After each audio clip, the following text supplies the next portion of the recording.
Nabi Yakub punya anak jumlahnya 12. Salah satunya bernama Yusuf. Orang ahli kitab mengatakan Yusuf.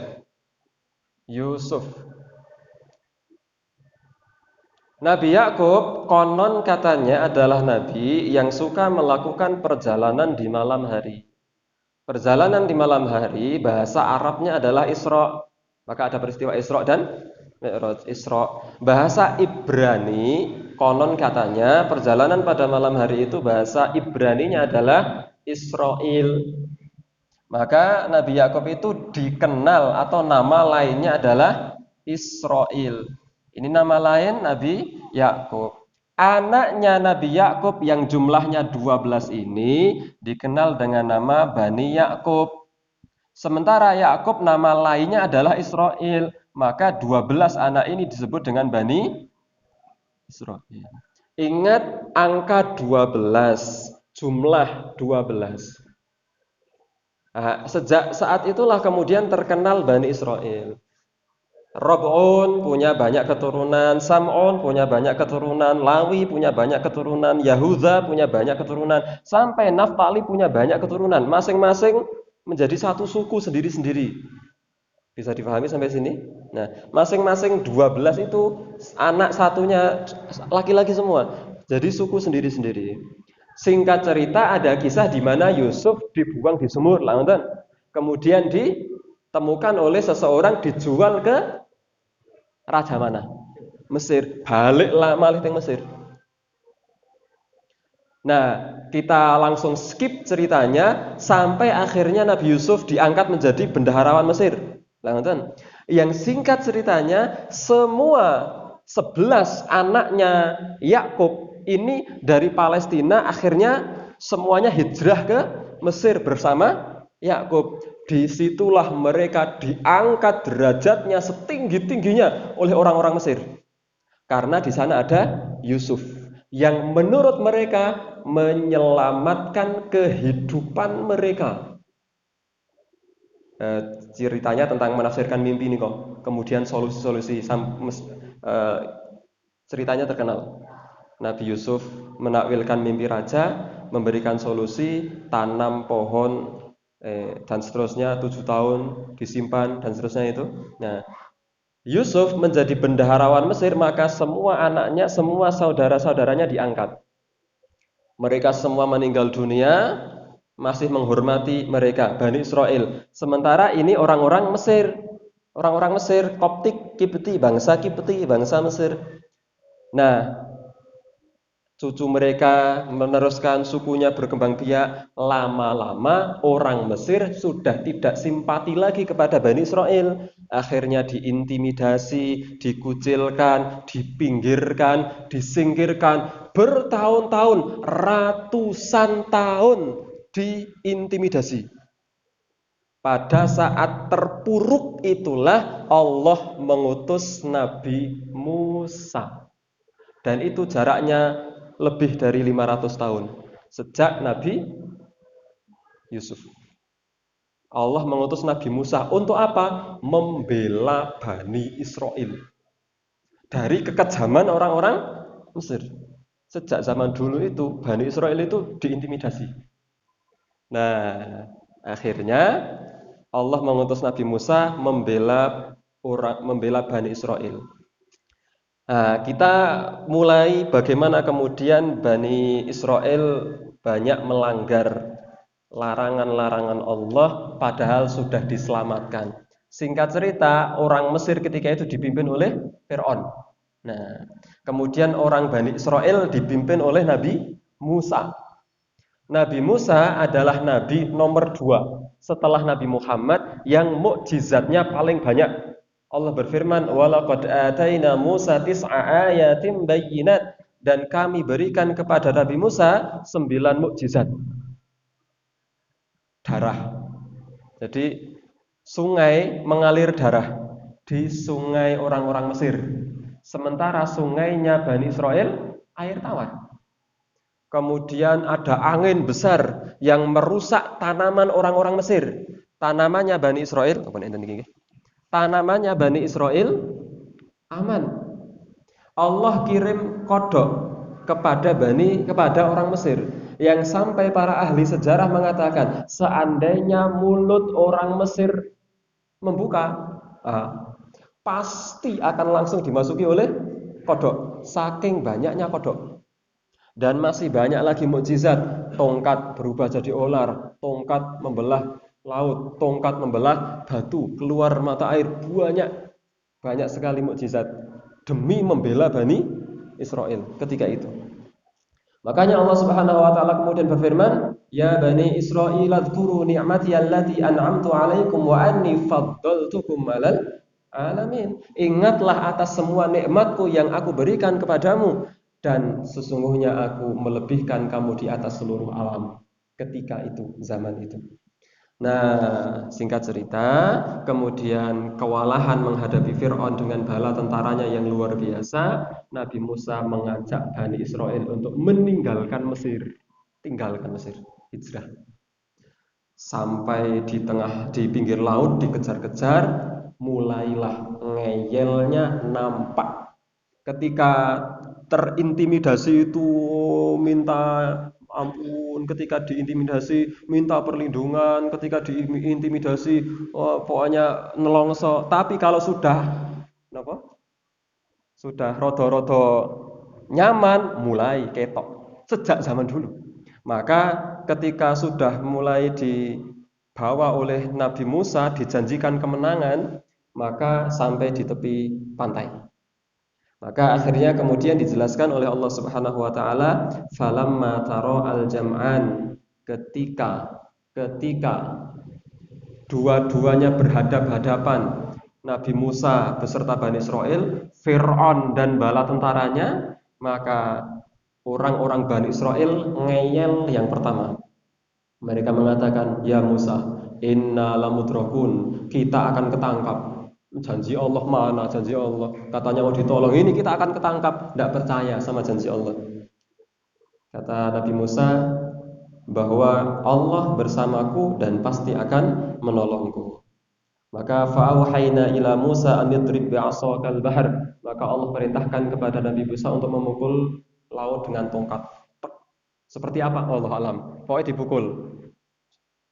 Maka menjadi jalan. Para mufasir mengatakan jalannya ada 12. Bukan satu, kata setting film. Tapi jalannya ada 12. Kenapa 12? Sifat Bani Israel serakah. Kalau hanya satu, rebutan. Maka harus 12. Karena ada 12 suku. Dan para mufasir mengatakan antara satu jalan dengan jalan yang lain ada tembok. Temboknya terbuat dari air. Yang airnya bolong-bolong. Sehingga bisa melihat, sukunya dia sudah sampai sana. Sampai di ini laut, ini Mesir, ini daerah sana, tepian sana, sampai di sini Nabi Musa bin Israel, Fir'aun sama bala tentaranya sampai di sini. Nabi Musa ingin memukulkan tongkatnya lagi. Nangkep. Jangan, ditahan oleh Allah Subhanahu wa taala, kemudian Allah akan memperlihatkan bagaimana Allah menghancurkan Fir'aun di depan matanya Bani Israel, biar Bani Israel itu tahu kalau Allah itu menolong. Maka ini kalau Bapak Ibu baca tafsir ada dialog menarik. Fir'aun itu bilang, "Wahai pasukan, masuk, kejar." Ini masih jalan. Kata pengikutnya, "Ya Fir'aun, anta Rabb, engkau kan Tuhan. Masuk dulu." Tentaranya. Maka Fir'aun itu tahu ini bisa tenggelam, tapi karena sombongnya tidak mau direndahkan, gengsi, masuk sampai di tengah laut, balik kanan. Kata Fir'aun kepada bala tentaranya, "Lihat, lautan tunduk kepadaku." Bala tentaranya masuk sampai di tengah, Allah satukan kembali laut. Mati Fir'aun sama bala tentaranya di laut merah timrik ini. Melihat Fir'aun tenggelam itu ngeyel yang kedua. Ora percaya karo Gusti Allah. Bani Israel. Maka kemudian Bani Israel mengatakan, "Wahai Musa, jangan-jangan Fir'aun masih hidup di laut." renang, ketemu kalih Nyi Roro Kidul. Misalnya, jangan-jangan masih hidup. Maka Allah sampai berfirman, Al-yauma nunajjika bibadanika litakuna liman khalfaka ayah. Pada hari ini aku selamatkan jasadnya Fir'aun, tapi mati. Maka ada air yang membawa jasadnya Fir'aun ke pantai. Baru orang Bani Israel mengatakan, oh pancen wis mati. Ngeyelnya Bani Israel.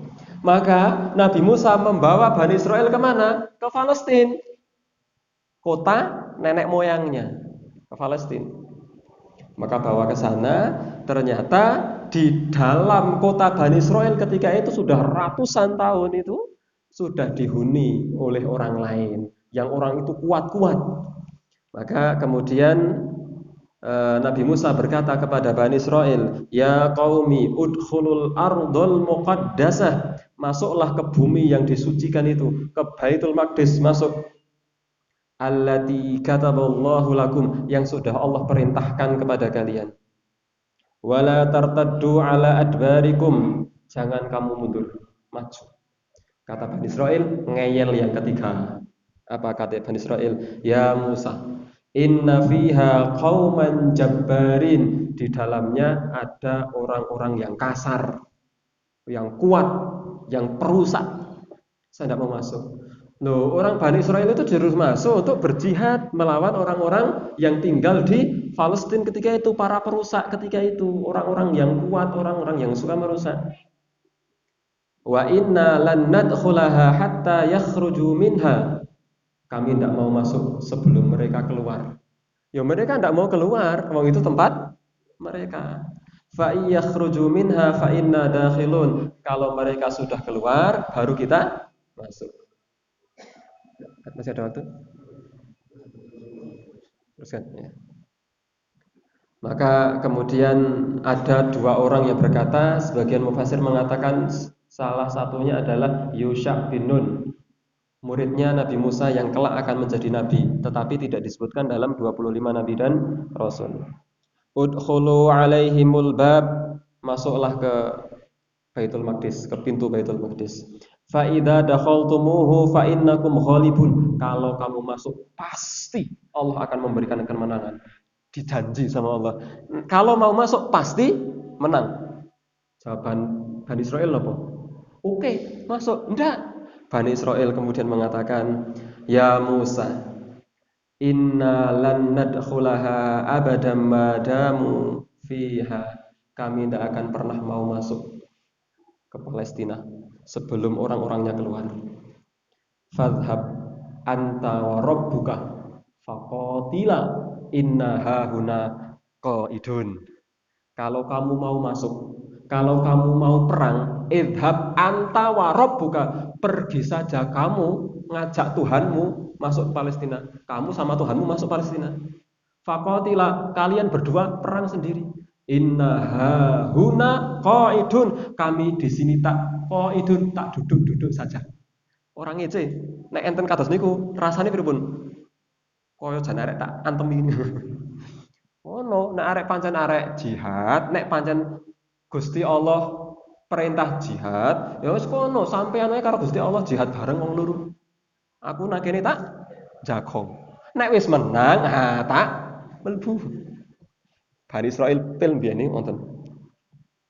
Maka akhirnya Nabi Musa memikirkan umatnya yang seperti itu, maka akhirnya Nabi Musa berdoa agar Allah memberikan pelajaran kepada mereka. Akhirnya mereka kemudian terpisah, tersesat di sebuah tempat yang sering dikatakan sebagai padang teh. Maka mereka tersesat, fa innaha muharramatun alaihim arba'ina sanah yatihuna fil ard, maka Bani Israel tidak pernah bisa masuk Baitul Maqdis selama 40 tahun, tidak bisa menjamah Baitul Maqdis, tersesat di sebuah tempat yang kalau ke timur jedule mriku malih. Ini namung muter-muter teng padang pasir, muter-muter ke utara jedule kok di sini lagi selama 40 tahun. Di waktu yang seperti itu mereka merasa kehausan. Maka mereka minta kepada Musa, ya Musa, Mbok kamu doa sama Tuhanmu. Ini mintanya nggak baik-baik. Wahai Musa, tolong. Mboten. Ya Musa, mbok kamu doa sama Tuhanmu. Katanya kamu punya Tuhan. Mbok doa sama Tuhanmu agar Tuhanmu ngasih kita minum. Kita haus. Allah perintahkan kepada Nabi Musa. Ini Allah masih berbuat baik kepada Bani Israel ketika itu. Nah, sekarang nanti kita akan tahu bagaimana Allah kepada Bani Israel. Fakul nadrib bi'asawakal hajar. Maka kami perintahkan kepada Nabi Musa untuk memukul batu dengan tongkat. Fan fajarot min husnata asyrota aina. Maka dari batu itu memancar 12 mata air, kata Allah. Kenapa 12? Suku 12. Kalau tidak 12, apa yang terjadi? Rebutan. Karena sifat serakahnya Bani Israel. Maka akhirnya memancar air, mereka minum dengan segernya, wah enak-enak. Seperti itu, mboten bersyukur. Alhamdulillah, alhamdulillah. Langsung Musa, kami lapar.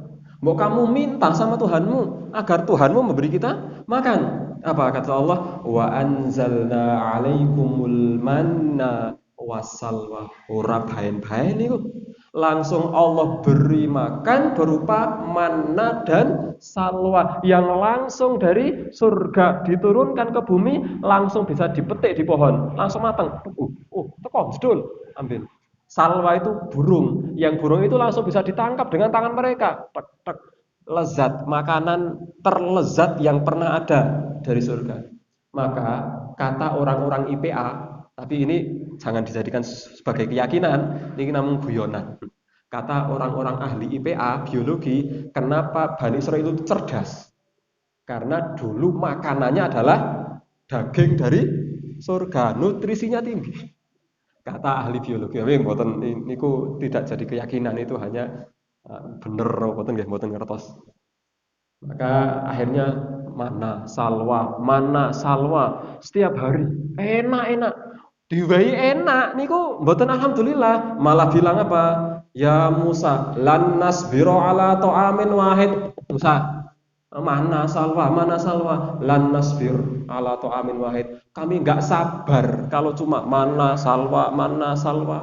Mbok yo liyane. Sudah diberi makanan terenak malah minta lain. Apa yang diminta? Fad'ulana rabbaka. Mbok kamu itu doa sama Tuhanmu. Yukhrij lana mimma tumbitul ardu min bakliha wa kisaiha wa fumiha wa adasiha wa basoliha. Mbok yo ada kecambah, bawang, timun. Lawang makanan dari surga malah minta. Ibaratnya diwai inu-inu malah njaluk telo. Niki bukan karena bodoh, karena ingin membangkang. Karena maido apa ngeyel. Sudah tahu tapi ngeyel. Ora kebeneran terus pokoknya. Maka Nabi Musa mengatakan, ihbitu misra fa inna lakum ma sa'altum. Nah, kalau cuma minta itu, ayo pergi ke Mesir banyak. Kalau cuma minta kayak gitu. Selesai, dapat makanan diganti dengan timun, selesai, tidak berterima kasih. Sekarang apa permintaannya? Ya Musa, panas di padang pasir 40 tahun panas. Mbok kamu doa sama Tuhanmu biar Tuhanmu itu ngasih kita payon-payon. Apa kata Allah? Wa dhallalna 'alaikumul ghamam. Kami naungi mereka dengan awan. Kemana mereka pergi, awan itu ikut. Ini luar biasa. Kaum mana yang pernah diseperti itu kan oleh Allah? Bani Israel. Saking Allah menginginkan kebaikan dari Bani Israel, keturunan Nabi mulia, tapi mereka ngeyel bangkang. Maka dinaungi. Pada saat itu ada orang yang meninggal.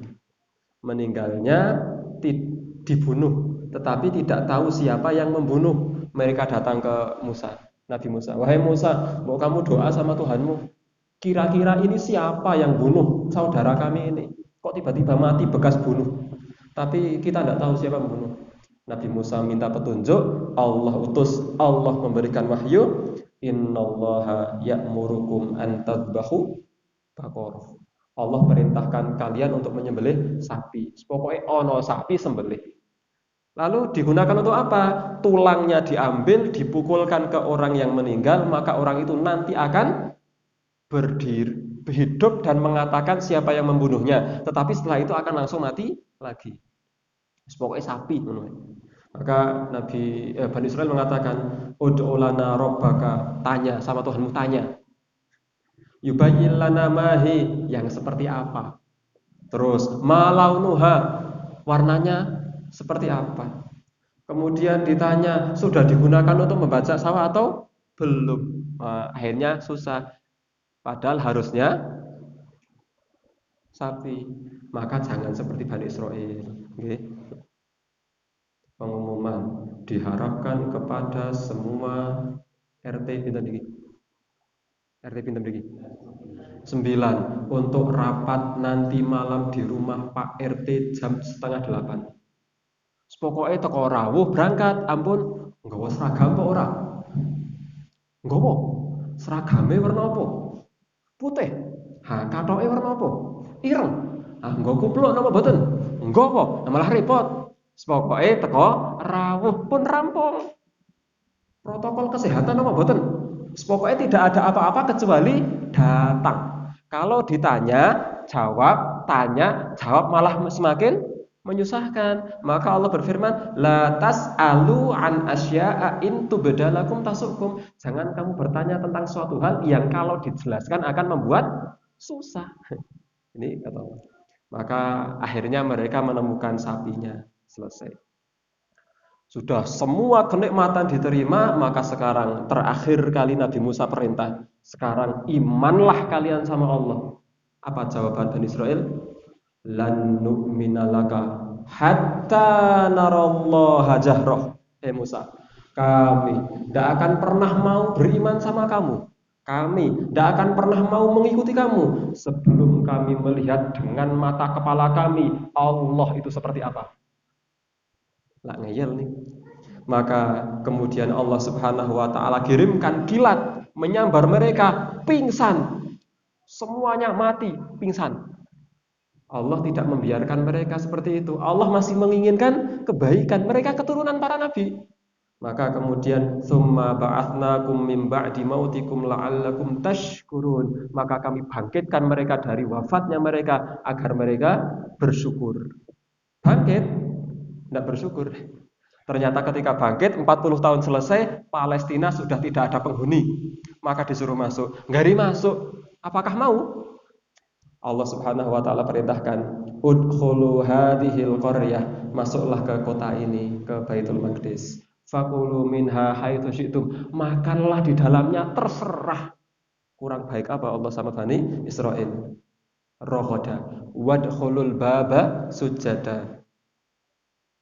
Fakulu minha haitsu syi'tum rohoda wadkhulul baba sujada. Masuklah ke Baitul Maqdis dengan sujada. Sujada para mufasir menafsirkan dengan rukuk. Terus masuk sambil rukuk. Terus ngenten. Masuk tapi sambil rukuk. Ibaratnya kados wong Jawa nih ya. Terus seperti sedang kula nuwun.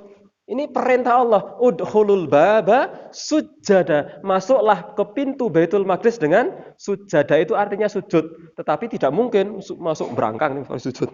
Para mufasir menjelaskan maknanya adalah rukuk. Wa qulu hittah, dan sambil mengatakan hittah. Hittah itu maknanya permintaan maaf. Kalau kita ya astaghfirullah, meminta ampun semua kepada Allah Subhanahu wa taala. Apakah mereka mau masuk? Mau masuk. Apakah mereka mau rukuk? Mau. Sekarang sudah mau. Ning rukuke mundur ke belakang. Bokongi Baitul Maqdis. Saking ngecenya. Pokoknya wogah nek kon karo Nabi Musa. Saking ngecenya mau ruku, tapi kalau sana Baitul Maqdis jadi niatnya ngece Baitul Maqdis dengan cara bokongi. Apakah mereka mau mengatakan hittah? Tidak, mereka rubah, ditambahin nun, hintoh. Sambil bokongi, ngeci sambil mengatakan hintoh, hintoh. Hintoh itu artinya gandum. Harusnya hintoh, ampunanmu ya Allah, ampunanmu ya Allah, ampunanmu ya Allah. Mereka malah mengatakan hinto gandum ya Allah, nyuwun gandum. Maksudnya apa? Ngecek. Itulah betapa ngeyelnya Bani Israil.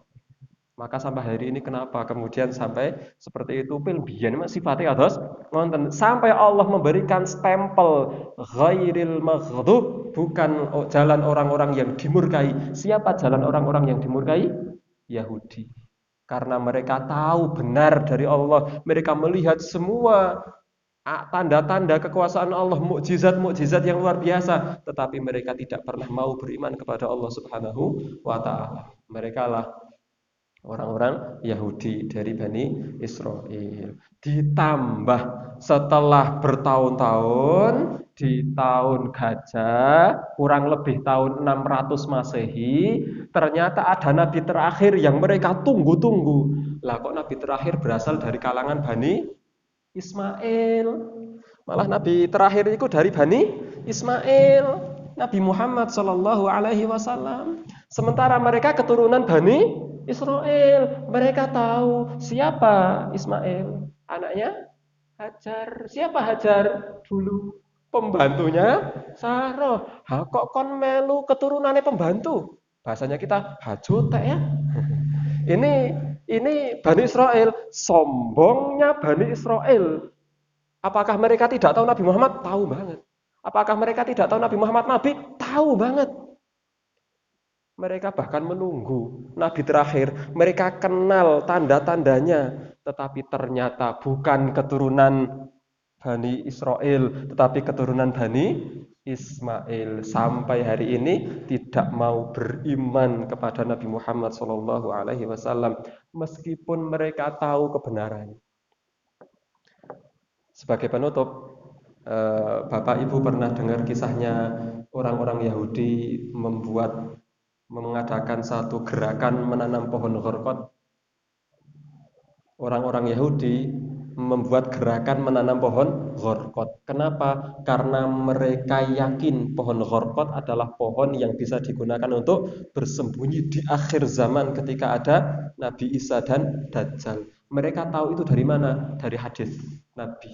Mereka yakin betul itu akan terjadi. Maka mereka menyiapkan. Kenapa mereka tidak mau beriman? Ya sama. Karena mereka sudah sombong. Persis iblis. Apakah iblis itu tidak tahu Allah? Oh, tahu banget. Iblis itu kalau bersumpah atas nama siapa? Allah. Fabi'izzatika, kata iblis. Ya Allah, demi keagunganmu. Tapi apakah iblis kemudian mau beriman? Nah, sama. Bani Israel itu tahu kebenaran. Tapi kalau Yahudi itu mereka tahu kita salah. Menurut mereka, ini salah. Yang benar itu Muhammad. Tapi mereka tidak mau mengikuti. Karena sombongnya mereka, sifat mereka yang sejak dulu ngayelan. Mereka tahu Nabi Musa itu dapat mukjizat itu dari Allah. Mana salwa itu dari Allah. Naungan itu dari Allah. Batu keluar air itu dari Allah tahu. Tetapi tetap ngeyel. Maka jangan jadi seperti Bani Israil yang suka ngeyelan. Semoga kisah ini bisa kita ambil manfaatnya, maka kita tidak kaget kalau kemudian ternyata orang-orang Israel di sana sifatnya seperti itu. Maka kita akan sering dapat kabar awal mula orang-orang Israel sampai di Palestina. Kenapa? Diusir oleh orang-orang Eropa, mengemis minta perlindungan ke rakyat Palestina. 1 tahun kemudian 1948 malah mulai berani menentang Palestina. Lama-lama menguasai, sampai hari ini malah full menguasai kecuali beberapa wilayah. Air susu dibalas dengan air tuba. Napa nika basa Jawane wai ati njaluk napa nih? Nah, wai ati njaluk rempelo pil biyen ngoten niku. Pil biyen. Aku lu qauli hadza fa astaghfirullahal adzim li wa lakum. Semoga Allah Subhanahu wa taala menghindarkan kita dari sifat seperti sifatnya orang-orang Yahudi. Wassalamualaikum warahmatullahi wabarakatuh.